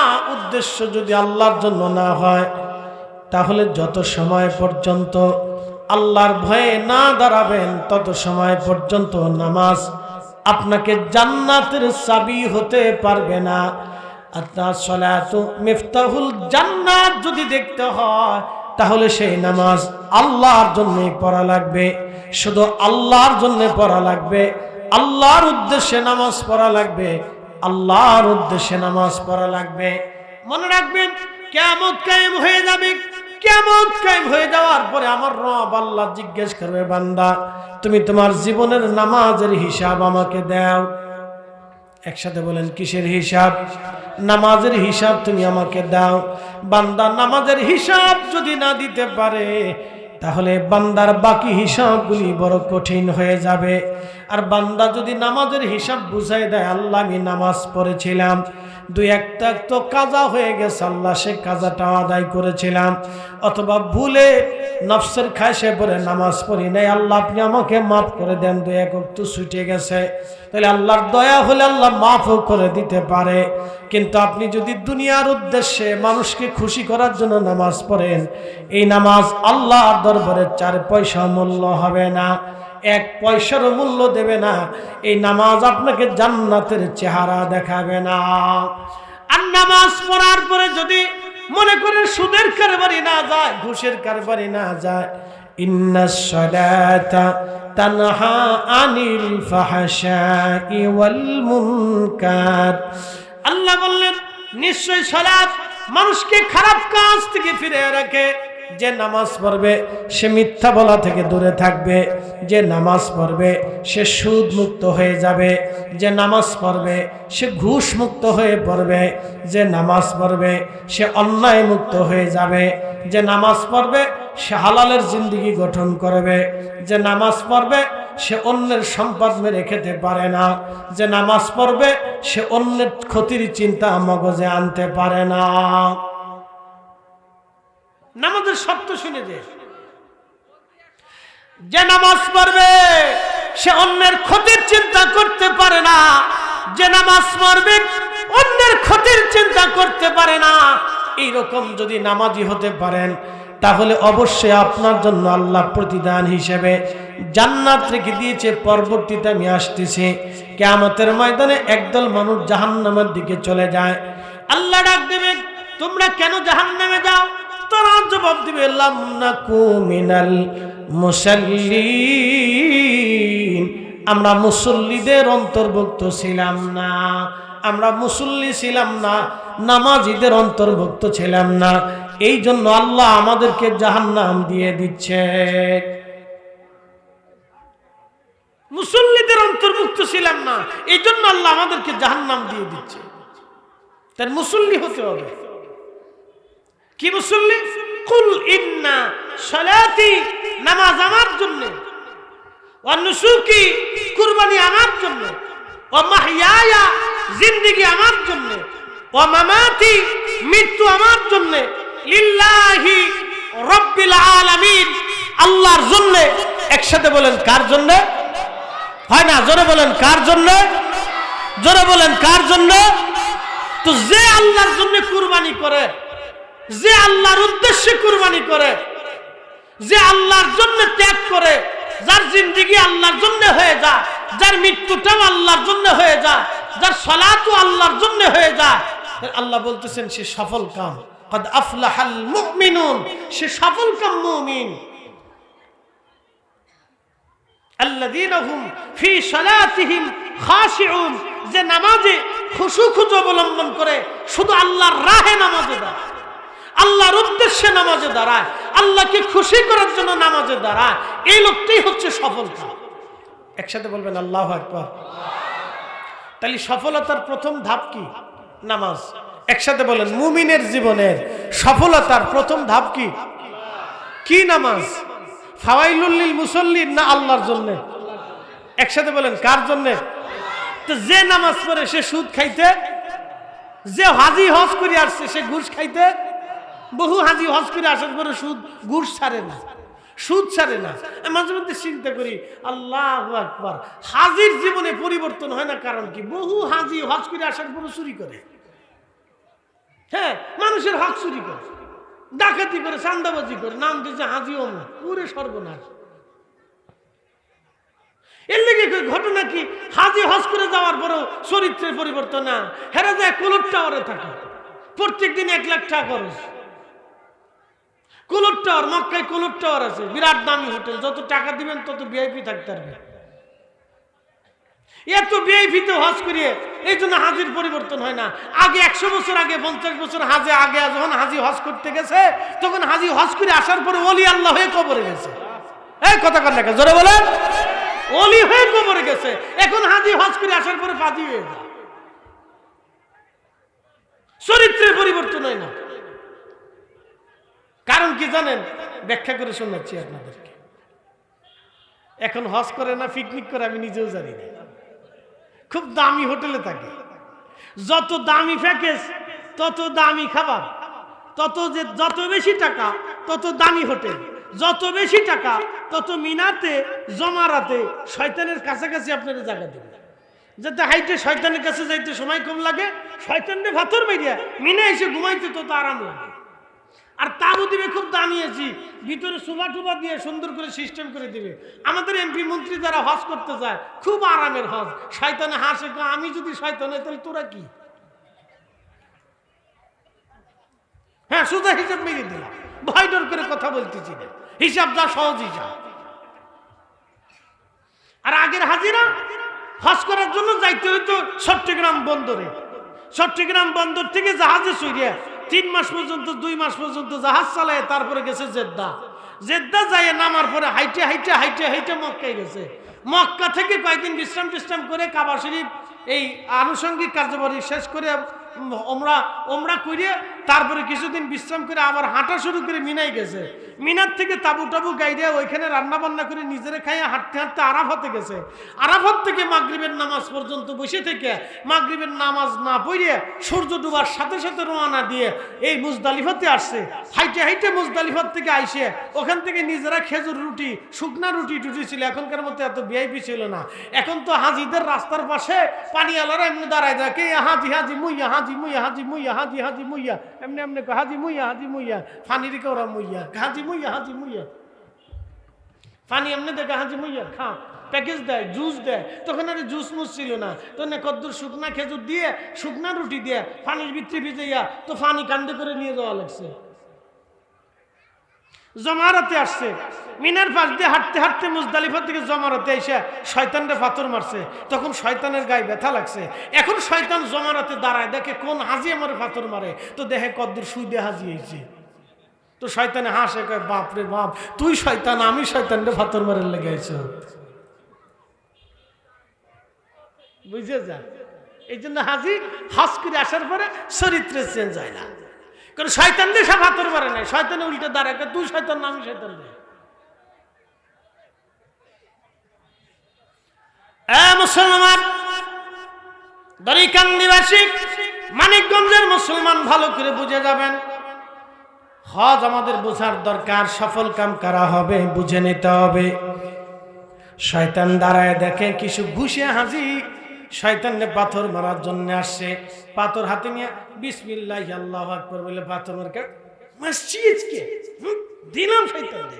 শয়তানের দাঁড়িয়ে দূরে হাসে, ওরে সিটার তুই এখনো ঘুষ ছাড়িস নি, তুই আইসো তো আমার পাথর মারার লেগে, পাথর আমার না মারে তোরে মারার দরকার আগে। এই আস্তে কোনকে জোরে বলে, পাথর আমার না মারে শয়তানকে তোরে আগে মারার দরকার, তুই সিটার। আমি 9 লক্ষ বছর ধরে আল্লাহর সেজদা দিছি, সিটারি করি নি, আর তুই 60 বছরের জিন্দেগি ভাইয়া এমন সিটারি শুরু করছিস আল্লাহর সাথে। তুই আইছো তো আমার পাথর মারার লেগে, অথচ দুনিয়াতে কত মানুষের খাবারে বিষ মিশিয়েছিস, ফরমালিন মিশিয়েছিস, হঠাৎ করে পেঁয়াজের দাম বাড়াই দিছিস, মুরগির ডিমের দাম বাড়াই দিছিস, সিন্ডিকেট করিয়া হঠাৎ করে মুরগির দাম বেড়ে গেল। এখন কিরে মুরগির ডিম বলে নাই দেশে, তাহলে কারণটা কি? মুরগি কি হরতাল ডাক দিছে যে আমরা ডিম পারবো না, তোরা মানুষেরা ডিম পেয়ে খা? কি কথা বুঝতেছেন না আপনারা? আমি মুরগির ডিম বাড়ার পরে ফার্মালার কাছে যা বললাম, কি ব্যাপার ভাই, মুরগিতে ডিম পারে না? হুজুর প্রত্যেক দিনই তো পারে, তো ডিমের দাম বাড়লো কে? আপনারা ডিমের দাম বাড়াইছেন কে? হুজুর কয় হুজুর আমরা না, এটা সিন্ডিকেট বড় বড় স্টকার আছে, কোটি কোটি টাকা দিয়ে ডিম কিনে ফ্রিজের ভিতরে ঢুকায়, ওরা যে ঢুকাইছে আর বের করে না। সারা বাংলাদেশে কয়জন আছে গুনে গেতে দেখেন, 200 থেকে 250 লোক হইতে পারে। এই 200-250 লোকের জন্য 18 কোটি মানুষের কষ্ট হয়। 200-250 লোকের যদি একটু বাটাম চালান দিয়ে দেওয়া হয়, তাহলে কিন্তু আর এই 18 কোটি মানুষের কোনো কষ্ট হয় না। কি আসতে কোন কেন বুঝি সুঝি না, আমরা ভালো করেই বুঝি না তা কিন্তু না। আমাদের পূর্বসূরীরা পৃথিবী শাসন করছে, পৃথিবী শুধু বাংলাদেশ না, পৃথিবী শাসন করছে, পৃথিবী। তাদের নাম শুনলে পৃথিবীর অন্যান্য সাম্রাজ্যরা থরথর করে কাঁপত। হযরত ওমর রাদিয়াল্লাহু আনহু ধলির তখ্তের উপরে বসে অর্ধ পৃথিবী শাসন করেছিলেন। তখন এই মোবাইল, ইন্টারনেট, এই স্যাটেলাইট এই জমানা ছিল না, চিঠির মাধ্যমে ছিল, আদান প্রদানের মাধ্যমে ছিল। এমন ভাবে শাসন করেছে, ওনার জমানাতে একটা দুঃখী মানুষও দুঃখে থাকতে পারে নাই। একসাথে বলবেন আল্লাহু আকবার। আর এখন আধুনিক যুগে কানাই বলে টাকা ঠিক মতো পায় না, ল্যাংড়া ঠিক মতো টাকা বুঝে পায় না, ভাবে কেমনে? গুনে গেতে দেখেন মাত্র 50,000 লোকে খেয়ে শেষ করে দিচ্ছে সারা বাংলাদেশে, বেশি লোক না তো। কষ্ট হইতেছে বুঝি আপনাদের? চলবে? আসতে বলেন না, জোরে বলেন চলবে। কারা সফল কাম হবে জানার দরকার আছে না? আমাদের সফল কাম হতে হবে। কি হতে হবে? সফল কাম হতে হবে, সফলতা জীবনে আনতে হবে। যারা আজকে মাহফিল দিছে তাদের একটা সফলতা আছে, তারা সফলতার জন্য এই মাহফিলটা দিছে, যেন প্রত্যেক বছর এই মাহফিলটা কায়েম থাকে। আর মানুষ যেন হুজুরদের কাছ থেকে এরকম সুন্দর সুন্দর কথা শুনে। মুসলমান ভালো করে শুনে যাবেন, আপনাদের এলাকাতে আমি প্রথম, কোনদিন আগে আমার এখানে আর আসা হয় নাই, এই প্রথম আপনাদের সামনে আসলাম। সফলতার ওয়াজ নিয়ে আপনাদের সামনে সফলতার গল্প নিয়ে আসলাম। আমাদের বাংলাদেশের সিচুয়েশন ভালো করে বুঝাই দিয়ে যায়। 85% মুসলমানের দেশ। কত পার্সেন্ট? জোরে বলেন। ইউরোপে মুসলমান আছে কত পার্সেন্ট? সারা ইউরোপ মিলে 1 থেকে 2% মুসলমান হতে পারে, বাকি সব খ্রিস্টান অথবা ইহুদি অথবা অন্য ধর্মের, অথবা তারা নাস্তিক। তাদের দেশের পুরা ইউরোপ সেনজেন কান্ট্রির ভিতরে একটা মেয়ে হাফ প্যান্ট পরে রাত 24 ঘন্টা দিন 24 ঘন্টা রাত দিন বরাবর যদি ঘুরে, একজন ইউরোপিয়ান তাকে ধরে নিয়ে যাবে না, অপহরণ করবে না, তাকে ধর্ষণ করবে না, তার গায়ে পর্যন্ত হাত দিবে না, টাচ দেবে না। বুঝেন? তারা কিন্তু অর্ধ উলঙ্গ একটা মেয়ে হাফ প্যান্ট পরে রাস্তা দিয়ে হাঁটে, একটা পুরুষ লোক তার দিকে তাকায় হাসবে না, ইফটিজিং করবে না, বাসি ফুয়াইবে না। আর বাংলাদেশে কদ্দুর আজারিয়া বাজারিয়া পোলাপান আছে হিরুনসি চরিত্রহীন, মেয়েদেরকে পিছন দিক থেকে বাঁশি বাজায়, ফুরুত ফুরুত করে বাঁশি বাজায়। যদি আমরা শাসন করতাম বাবারে, পিঠের চামড়া তুলে হাতে ধরায় দিয়ে দিতাম। 6 মাসে বাঙালিটা একবারে তারের মতো সোজা হয়ে যাইত। 6 মাসে সোজা করে ফেলতাম, তারের মতো সোজা করে ফেলতাম। এত সহজ। ইউরোপে হাফ প্যান্ট পরে নারী রাস্তা দিয়ে হাঁটলো, 24 ঘন্টায় একটা পুরুষ লোক তার দিকে তাকিয়ে হাসবে না। বুঝেছেন জাতিগতভাবে তারা কত ভদ্র, ভালো বুঝে যান।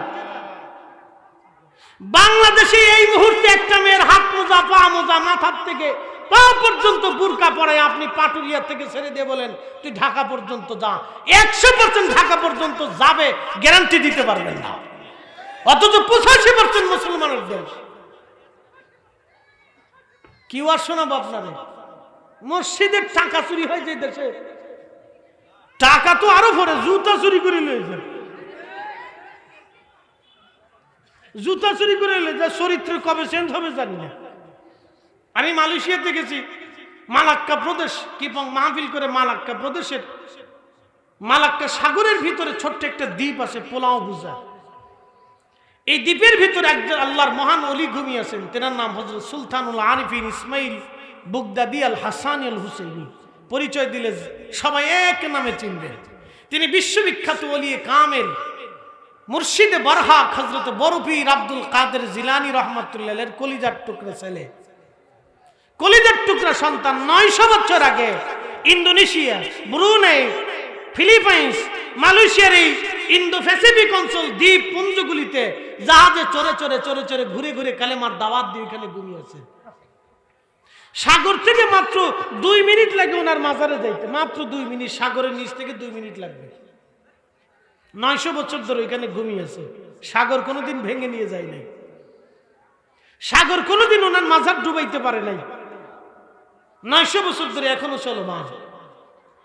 আমি জিয়ারতের উদ্দেশ্যে রওনা করছি, তো সাগরের পাড়ে স্পিড বোটের ঘাটে গেলাম, চিন্তা করলাম ওয়াশরুম সেরে তারপরে একবারে ওযু করে তারপরে যাই।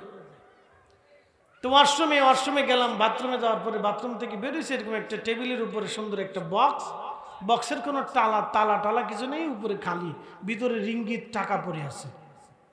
আমি বললাম কি ব্যাপারে, আর কি ভিক্ষা করে? কয় না, আপনি ওয়াশরুম করছেন টাকা দিতে হবে না? বাংলাদেশে তো টাকা দিতে হয়। কয় এখানেও দিতে হবে। তাই বললাম কত? বল 1 রিঙ্গিত, 1 টাকা দিলে হবে। ওদের 1 টাকার আমাদের 30 টাকা। আমাদের 6 বছর আগে স্বাধীন হয়েছে ওরা, ওদের 1 টাকার আমাদের 30 টাকা। চিন্তা করেন কি পরিমাণে যন্ত্রণার ভিতরে আমরা আছি। কত সুন্দর দেশ আমাদের, সোনার বাংলাদেশ, সোনার বাংলাদেশ, কত সুন্দর দেশ আমাদের। মসজিদের জুতার নিরাপত্তা দিতে পারি না।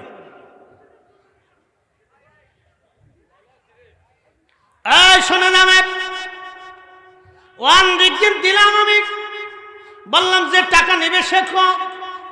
ওরা বললো হুজুর যিনি টাকা নেবেন তেনার টাকা লাগে না, মানুষ এমনি টাকা দিয়ে যায়।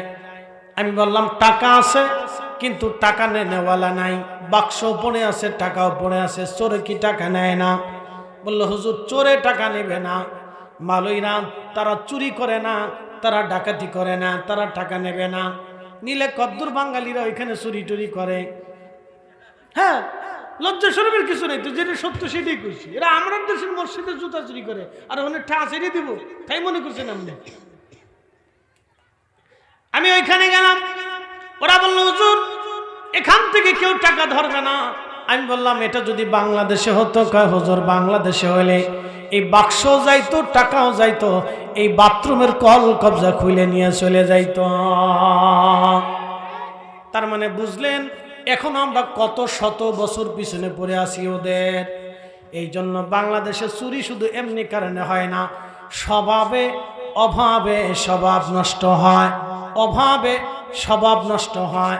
ঘরে যখন খাবার থাকে না তখন ওই তার ভিন্ন চিন্তা এসে যায়। চাকরি যখন থাকে না তখন বেকারত্বের কারণে চিন্তা ভিন্ন দিকে আসে।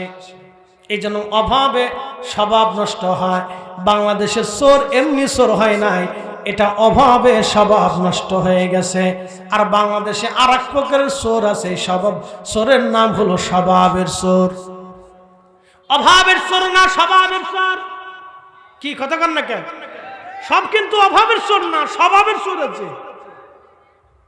স্বভাবের স্বর, কলম দিয়ে খুশি যারা টাকা চুরি করে, টেবিলের নিচ দিয়া যারা মাইরে দেয়, এরা হলো স্বভাবের স্বর। আর অভাবের স্বর মসজিদে জুতা চুরি করে নিয়ে যায়, গাঁজা খায়। কথা খারাপ হয়েছে ভাই, শুনে যান। এগুলি শোনার দরকার, বুঝার দরকার। আপনাদেরকে তুলনা বুঝাচ্ছি। স্বাধীনতার 6 বছর আগে ওরা স্বাধীন হলো, ওদের দেশের বাথরুমের টাকা চুরি হয় না, আর আমার দেশের মসজিদের টাকা চুরি হয়ে যায়। কারণটা কি? পিছনে রহস্য কি? এটা আমাদেরকে বুঝতে হবে।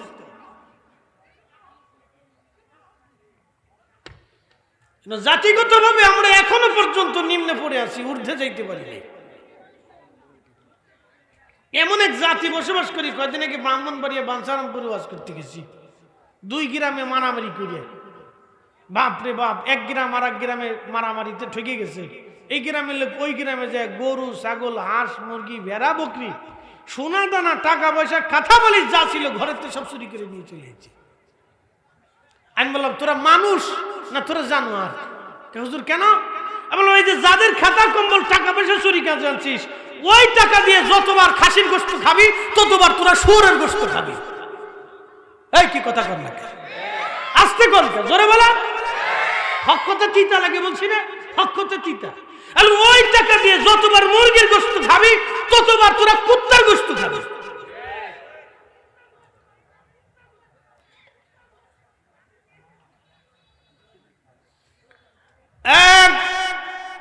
পাটুরিয়ার মুসলমান, দরিকান্দির মুসলমান, খুব মনোযোগের সাথে শুনবেন, কথাগুলি বলাটা জরুরি ছিল, এই জন্য বললাম। আল্লাহ আমাদেরকে সফলতা এনে দিক, সফল কাম যেন আমরা হতে পারি। ভাই আমার ভালো করে শুনে যান। এরপরে আল্লাহ বললেন ওয়াল্লাযীনা হুম আনিল লাগবি মুরিদুন, তারা সফল কাম হবে যারা আজারা বাজারা সময় নষ্ট করে না। পৃথিবীর একটা মাত্র জাতি বাঙালি এবং ভারত পাকিস্তান, এরা চার দোকানে আড্ডার দোকানে যত সময় ব্যয় করে, এত সময় পৃথিবীর উন্নত বিশ্বের কোনো দেশের মানুষ ব্যয় করে না।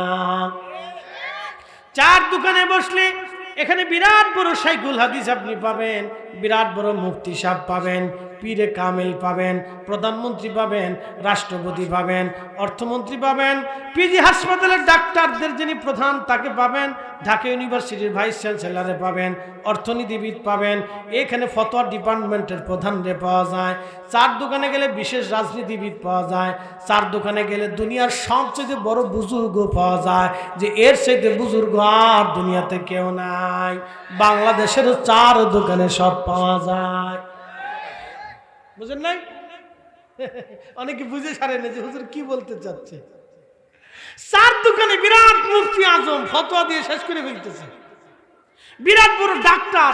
কোন যদি রোগী এখানে থাকে তাই দেখুন প্রেসক্রিপশন ওখান থেকে মারি দিচ্ছে ধাপ ধাপ ধাপ ধাপ করে, তুমি এটা খাও এটা খাও এটা খাও এটা খাও এটা খাও, সেরে যাবে। বিরাট বড় কবিরাজ, বাপরে বাপ। আর যদি এখানে রাজনৈতিক ওয়াজ উঠে তাহলে মনে করেন যে একবারে প্রধানমন্ত্রী থেকে, রাষ্ট্রপতি থেকে, অর্থমন্ত্রী থেকে, স্বরাষ্ট্রমন্ত্রী থেকে যত মন্ত্রী আছে সব ওইখানে পাওয়া যায়।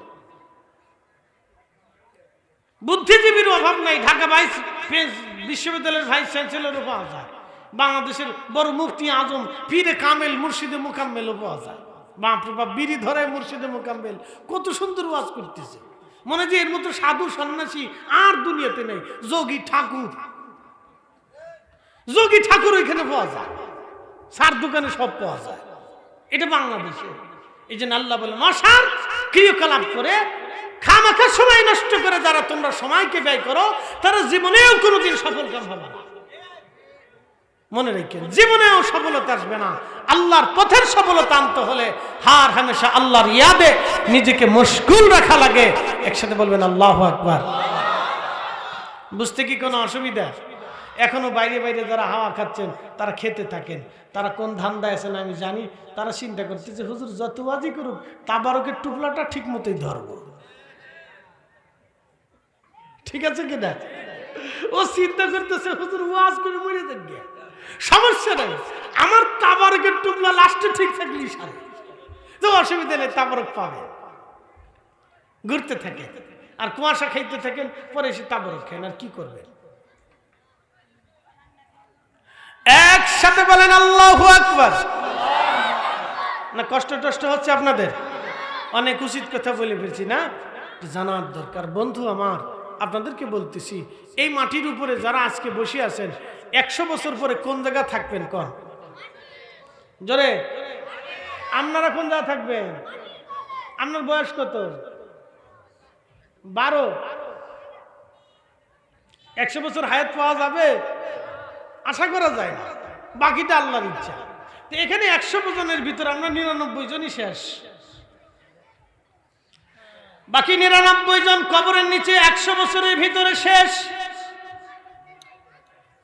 100 বছর পরে এখানে নতুন প্রজন্ম আসবে, 100 বছর পরে এখানে শহরও থাকতে পারে, অথবা 100 বছর পরে এখানে নদী হয়ে যেতে পারে, অথবা 100 বছর পরে এখানে মরুভূমিও হয়ে যেতে পারে, অথবা 100 বছর পরে এখানে বিরাট বড় জঙ্গল হতে পারে, অথবা 100 বছর পরে এখানে দামি সুন্দর রাজধানী শহরও হয়ে যেতে পারে।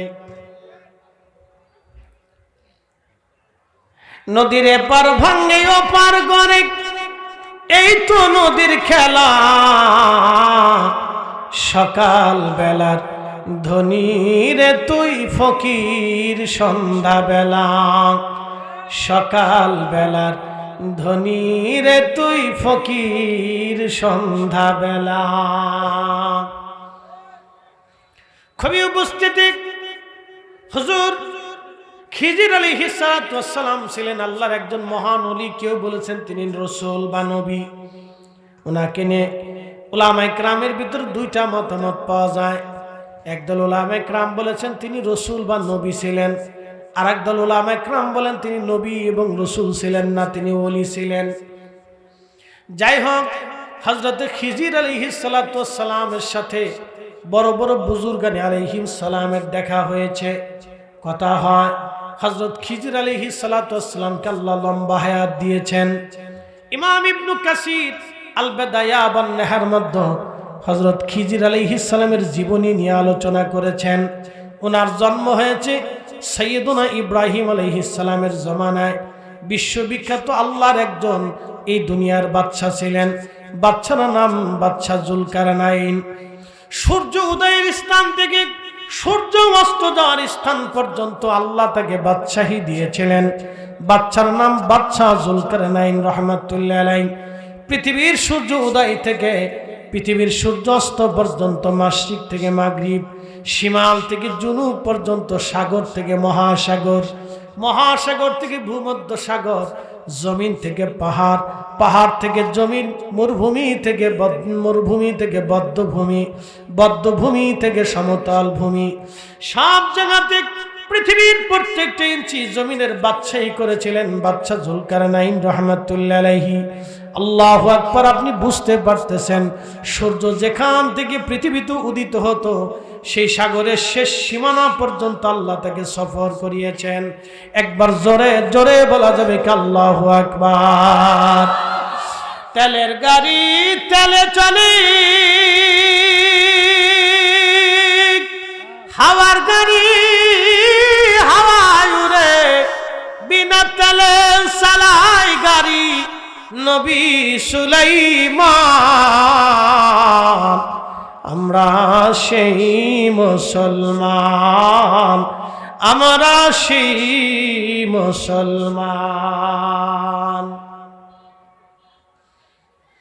হযরতে বাদশা জুলকারনাইন রাহমাতুল্লাহি আলাইহির জামানায় খিজির আলাইহিস সালাম ছিলেন বাদশা জুলকারনাইনের প্রধান উজির। ওনার থেকে ওনার হায়াত লম্বা হতে হতে হতে হতে আল্লাহ হযরত মুসা কালিমুল্লাহ পর্যন্ত নিয়ে গেলেন। কোরআনের সূরা কাহাফে হযরত মুসা কালিমুল্লাহর সাথে খিজির আলাইহিস সালামের একটা ঘটনা আছে। হযরত মুসা আলাইহিস সালাম ওনার সাথে দেখা হয়েছিল দুই সাগরের মিলন স্থান। মারাজাল বাহরাইনি ইয়ালতাকিয়ানি বাইনাহুমা বারজাখুল লা ইয়াবগিয়ান। মারাজাল বাহরাইন, দুই সাগরের মিলন স্থানে হযরত খিজির আলাইহিস সালাম পাথরের উপর মাথা দিয়ে ঘুমিয়েছিলেন। সবুজ একটা চাদর দিয়ে ওনার গায়ের মধ্যে ঢাকা ছিল। হযরত মুসা আলাইহিস সালাম সালাম দিলেন, খিজির আলাইহিস সালাম সালামের জবাব দিয়ে চাদরের ভিতর থেকে তিনি বলতেছিলেন, আপনি কি বনি ইসরাইলের নবী মুসা আলাইহিস সালাম? বললেন, হ্যাঁ আমি মুসা। বলে, কি জন্য আসছেন হে মুসা? বলতেছে, ওগো খিজির, আল্লাহ আপনার কাছে আমাকে পাঠিয়েছেন। ওয়াল্লামনাহু মিন লাদুন্না ইলমা, আল্লাহ একটা বিশেষ মারিফতের জ্ঞান আপনাকে দিয়েছে, একটা ইলমে লাদুন্নি আল্লাহ আপনাকে দিয়েছে। এই ইলমে লাদুন্নিটা জানার জন্য আল্লাহ আপনার কাছে আমাকে পাঠিয়েছে। হযরত খিজির বলেন, হুজুর আপনি ধৈর্য ধরতে পারবেন না। মুসা কালিমুল্লাহ বলেন, ইনশাআল্লাহু মিনাস সাবিরিন, আল্লাহ চাহে তো আপনি আমাকে সবরকারীদের মধ্যে পাবেন। হযরত খিজির বলেন, মুসা গো, যদি আমার সাথে থাকতে হয় দুইটা শর্ত মানতে হবে। বললেন, হুজুর কি শর্ত? এক নম্বর শর্ত, আমার সাথে থাকলে আমার কাজে কোনো প্রশ্ন করতে পারবেন না। দুই নম্বর শর্ত, যদি প্রশ্ন করেন আপনি আমার সাথে থাকতে পারবেন না। আমার কোনো কাজেও যদি সন্দেহ হয় কোনো প্রশ্ন করতে পারবেন না, আর কোনো প্রশ্ন যদি করেন আমার সাথে থাকতে পারবেন না। এই শর্ত যদি মানেন তাহলে আপনি আমার সাথে থাকবেন, নতুবা আমার সাথে আপনি থাকতে পারবেন না। সূরা কাহফে আল্লাহ ওয়াজ করছেন, মুসা আলাইহিস সালাম বলে, হুজুর ইনশাআল্লাহু মিনাস সাবিরিন, খোদা চাহে তো সবরকারীদের মধ্যে পাবেন, আপনার সাথে আমাদের দলভুক্ত বানাইলাম, আপনার সোহবতে নিয়ে যান। এই জন্য শুনেন, সোহবত ছাড়া কেউ কোনোদিন কোনো কিছু শিখে না। সোহবত ছাড়া কেউ কোনোদিন শিখে নাই। আমরাই ওয়াজ শিখছি সোহবতে, আমরা মানুষের সাথে চলা শিখছি সোহবতে, আমরা কোরআন হাদিস শিখছি সোহবতে। ডাক্তার হইতে হলে সোহবত লাগে, ইঞ্জিনিয়ার হইতে সোহবত লাগে, এমনকি চুরি বিদ্যা, এই চুরি শিখার জন্য উস্তাদ মানা লাগে। কি আসতে কোন এই চুরি শিখতে হলে উস্তাদ মানতে হয়। এই জন্য সোহবত ছাড়া কেউ কোনোদিন অলিও হতে পারে না, আলেমও হতে পারে না। মনে রাখবেন, কিতাব পড়লে কিতাব জানা যায়, কিন্তু আলেম হওয়া যায় না। আলেম হইতে হলে আলেমদের সোহবতে যাইতে হয়, না জীবনেও সে আলেম হতে পারবে না।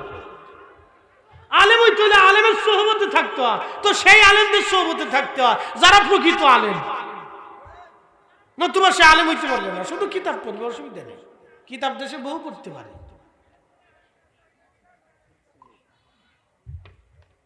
কিতাব পড়া লোকের অভাব নেই, আরবি পড়া লোকের, আরবি জানা লোকের পৃথিবীতে অভাব নেই। বহু লোক আরবি জানে, কোটি কোটি মানুষ আরবি জানে, আরবি জানা লোকের অভাব নাই, কিন্তু সোহবতে আলেম হয়। অলি হইতে হলে সোহবত নিতে হয়।